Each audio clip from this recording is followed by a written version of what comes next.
everyone. Happy Monday, Tuesday, whatever day that you're watching this. Today's video is going to be a couple different things. So right now it is April 2020, and if you're familiar watching this now, we are in the middle of the coronavirus pandemic. So what I've been doing is I have another video on this, cutting these little acrylic tags. A lot of people who have Glowforges are coming together to cut these tags. Now they're made to hold your mask behind your head. We have a lot of our healthcare workers who are having just raw blistered ears because they're wearing masks all day. So I found a group that I'm in, and a lot of people are sharing files. So a lot of us crafters are banding together to make stuff for these medical professionals. And so my previous video, I actually have made a few more with these pretty acrylics. So I have these printed acrylics from Craft Chameleon, and the reason why is a personal thing about me is my dad is actually in a nursing home. His mind is sharp, he's still with us, but he's just got some physical ailments that are just a little bit too tough to have at home.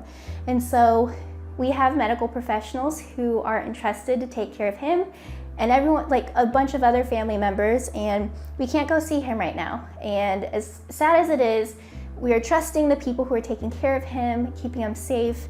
And I'm just so thankful that there are people here who are looking out for our elderly, our at-risk population, that we're looking out for each other. So I wanted to make those special tags, but I also want to just give them something else that's special. So in this video, I am making this thank you bag using a tote bag. And what I love about this is that I am using the new Siser Twinkle. It came out just a little bit ago. It's got the nice glitter look to it, but it's smooth, and it has a little bit of the reflective look to it, like the Easy Weed Reflective has. So I'm gonna go ahead, show you how I made this bag. I got my vinyl from H&H Science Supply. I will link in the description below, and let me know if you want me to give you this file too. So I am in Silhouette Studio. I have already typed out my phrase, and I chose a font mainly because watching people choose a font is boring, or at least it is to me. So I went over and chose this one right here, Humanist. It's one on my computer. You want to check, I learned earlier when I was making it, check this N. It gets kind of like wobbly. This one's okay, but you can see some of these fonts, these ends are kind of wobbly. So I'm actually going to use this one right here. So check right here because it'll matter later when we make our design. So now I need to make a copy. So I'm going to hover over my design. You can see my mouse is the little hand. I'm going to hold down the Alt button. This turns into a plus sign. Click and drag, and now I've made a copy. So now what I want to do is I am going to make changes to this word here. Now, these two are exactly the same right now, but we're going to add an outline to this. So we're just going to go over here. Let's turn off the fill. So these little lines turns off the fill. And now you can see it looks different. It looks like an outline, but we're not there yet. So let's click on our word down here. We're going to go over to the offset panel, and you can do an offset on the outside. Let me hit cancel, but I'm actually going to do an internal offset because I want these outside lines to stay the same. So let's do internal offset. You can see the default's pretty big, so let's type in a distance of 0.08. And you can see it still kind of touches right there, so we can make it a little bit smaller, 0.06. So you can see this looks pretty good, and then hit apply. So what we have done is we have our original shape, but then we've just made a line on the inside. So I want to tell the software to treat this as one big object. You can see the line inside, the line on the outside. So I'm telling Silhouette, hey, combine these into one object. So this would be an outline. Because if I were to go right here, I didn't mean to highlight that. Get out of here. All right, if I were to highlight all of these and change the color, you can see it's filled in because there are actually two parts to it. So we don't want that. So we're going to select both of these. We have this whole thing selected. Right click, make compound path. Check it out. So now we have this all set up. So now we can go ahead and start really making it look like the bag. So we're going to put this in the middle. And what we're going to do is I'm just going to make a bunch of copies. So I think I'm going to do 3 above and 3 below. So I'm just going to do my same trick, Alt, click, drag, bring this up. And now I need 2 more inside, so I'm not going to worry too much about the spacing. I'm just going to do 1, 2, 1, 2. So now we just need to realign our spacing. So we're going to select our entire design. And then up at the top here, this is our quick access toolbar. So this allows us to do different functions that you're typically going to do with certain items selected. So we want to align right here. So we're going to align it in the center. So now they're all set up. So now you can see some of them are closer, some of them are further away. We need to correct that. So in that same little drop down, you can see these buttons right here. These are our spacing buttons. What these do is they take the first item and the last item, whether you're doing horizontally or vertically, and it redistributes them evenly. So we want these to be redistributed evenly. We're going to go ahead and space it vertical. So you can see we have this weird thing going on right here. You see this? That's something that I forgot to mention. This text right here in the middle is still editable text. If you look, check it out. Oops, I gotta zoom in. If you look, when I click on this, see this box right here? It's not tight against our text. That's because we can double click and you can see this is our editable text box. So we need to click on here, right click, make compound path. See how the box is closer now? So that's how we correct that issue. Now, if you are using a script font for this where the letters are overlapping, you want to weld it first to get rid of those overlapping lines. So let's go ahead, select all of these again, space vertically, and now you can see that right here. So I want them to be a touch closer. So I'm going to take this top one and nudge it down a little bit until it's overlapping. And then we're just going to grab them all again and space them vertically. So you can see we have it set like that. So it's not my favorite font, but you know, this is what's happening. I'm going to do it. So we're going to go right here, and I just nudged it down a little bit to space it a little bit more. Because what oops, I always keep on zooming. What I'm doing is I kind of want these all to overlap just a tiny bit. So we're going to go ahead, bring that down a few more notches, and don't forget this redistributes it. So if you think that you're doing a lot on the top one, don't forget it goes through all of them. So let's see, we got a tiny bit more, tiny bit more.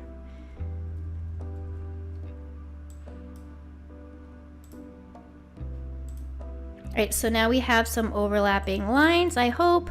Yep, so these are overlapping, and to be honest, I know I just did all those steps, but I hate it. So I'm gonna take this out and redistribute again. Okay, I think that's better. All right, so we have this all set up. I'm ready to cut this, so I'm going to right click, make this a compound path to combine it into one big object, and now I'm going to right click and flip horizontally. So I am actually just going to be cutting on a Silhouette Cameo 3. I have a cute little black one. So I'm going to go ahead, set up my machine, and then I'm going to show you the settings that I'm going to use. Okay guys, so now I'm ready to finish setting up my design to cut. So the last thing I'm going to do is I'm going to go to my rectangle tool, and I'm going to draw a square around my entire design. This is my weeding box. This just makes it easier for me to weed it later. So I went over it and I just selected it, and I'm just going to nudge it into the top corner. All right, so my design is set up to cut. Now we're going to go over to the send panel. So I went through and tested my settings and pre-programmed the setting in here. You can see down here under user defined Twinkle. I will do a video on how to program your own custom cut settings, so keep an eye out for that. So I did several test cuts. I did 5 test cuts. So I landed on, for my Cameo 3, to do my blade at 4, my force at 17, and my speed at 8. I'll probably increase it to 10 because I want to be fast. So we're gonna go over, I'm gonna load my material, and then all I have to do is press send. Okay friends, so you can see right here, this is where I ended up test cutting. So I'm just gonna go ahead and flip this over on the other side. So we want to line up our vinyl on this line. Every now and then you may have vinyl that might be cut slightly uneven. You want to make sure that this is straight before this is all against the bar. So we're gonna hold it, press load. So you can see it fed it in. So I'm gonna kind of like lift this bar and flatten it to smooth this. And then right here we have a little set of arrows. I am going to feed this in just a tiny bit to account for this extra space that was in here. So now my material is all loaded. I did test cuts, so I'm just jumping over to my computer and sending. So right here, our blade is adjusting, so it's gonna set to the right blade depth and then cut.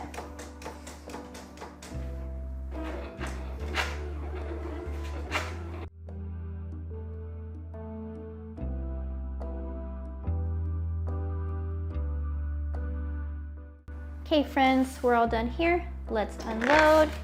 And I'm just gonna kind of take my machine and move it over so I can weed.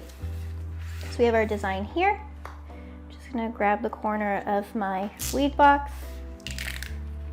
And actually I'm gonna pull from here because I have the U's, so it'll be easier for me to pull down than up.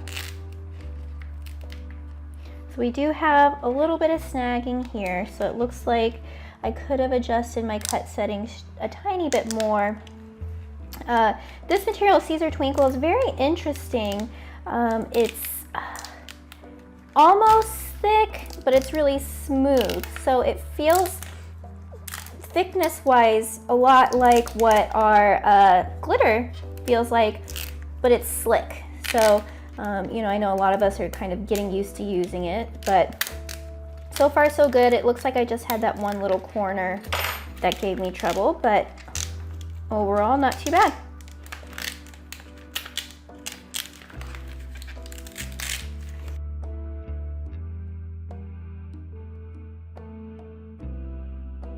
So here is the material. You can see, hopefully, it's got that glitter look, but it's nice and smooth. I really like it.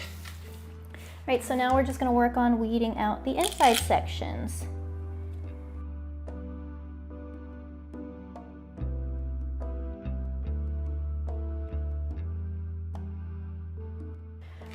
Check it out. So here's our weeded design. I'm gonna go ahead, cut off this excess, and I will see you over at my heat press. Okay guys, so I have this just really cheap tote bag. I think I got this from Amazon or something. I'll find one similar and I'll link it in the description. But just, I like to keep a bunch of these on hand because they're an easy way to package. And for last minute gifts like this, you know, it's super simple. So I have my paint craft press. This is a 9x12 press. I am just pre-pressing this bag because you can see it's kind of wrinkled because I just, you know, keep them folded up. So we're just going to go ahead, bring this over. And I'm just pressing for a few seconds. And I have my heat press set at 305 degrees.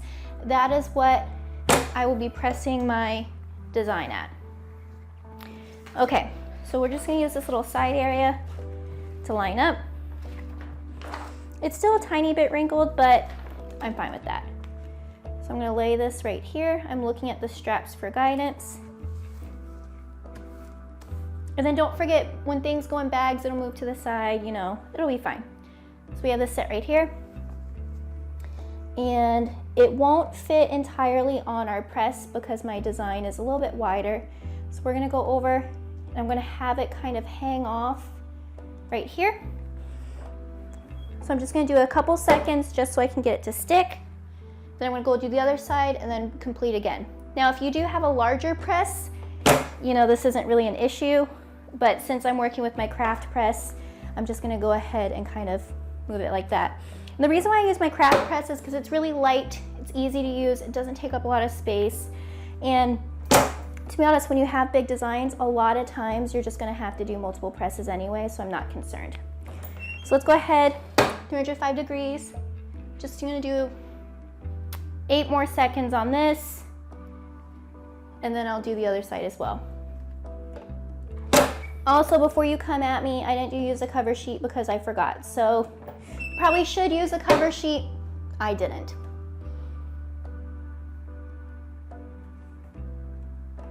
All right, so we have this all set. Now, the Twinkle is a warm peel. So right now it's still pretty hot. I'm just gonna let it sit like a couple more seconds just to let it cool down a tiny bit, but not all the way. It just lifted up, so it was too hot when I tried to peel it. So we're just gonna kind of let it cool down a little bit more. I got impatient, I'm sure you guys understand.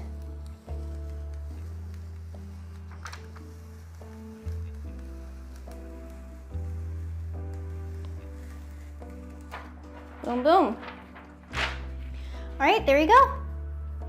So this is a cute little thank you bag. This is using Siser Twinkle vinyl. It just came out not too long ago. I get mine from Science Supply. I'll link in the description below. But a nice glittery look, nice and smooth. And the cool thing is when you go outside, it has a little bit of the reflective quality if you're familiar with the Easy Weed Reflective. So I'm gonna go ahead, jump this back and show you something more in a second. Okay guys, so here is my bag. I think it turned out really cute. It has that nice look to it. And honestly, it wasn't too hard to work with that vinyl. So you know me, I love my Siser glitter and I wasn't sure if I would like Twinkle, but it's awesome. I really, really like it. So if you like this vinyl, I'll leave a link in the description where you can buy it from Science Supply. They've been so gracious to let me use some of their vinyl, but I really like this. And let me know in the comments below, do you want this file? So I can give you this file if you want, but more importantly, if you have the ability to help during this pandemic right now, please let me know. I can refer you to the right people. I can send you whatever files that I have, but there are so many people all over the world who are sacrificing and are essential, and they're making sure that we are still running smoothly. So that's our healthcare workers, our people in our warehouses, our first responders, our grocery workers. So whenever you can, if you're able, please do something nice for them. Let them know that they're appreciated. And if you want to help, let me know. Don't forget, if you're not already subscribed to me on YouTube, hit that subscribe button so you don't miss any more videos. And if you like this video, if you're at home, if you have hair, if you have 2 eyes, anything like that, don't forget to hit that like button.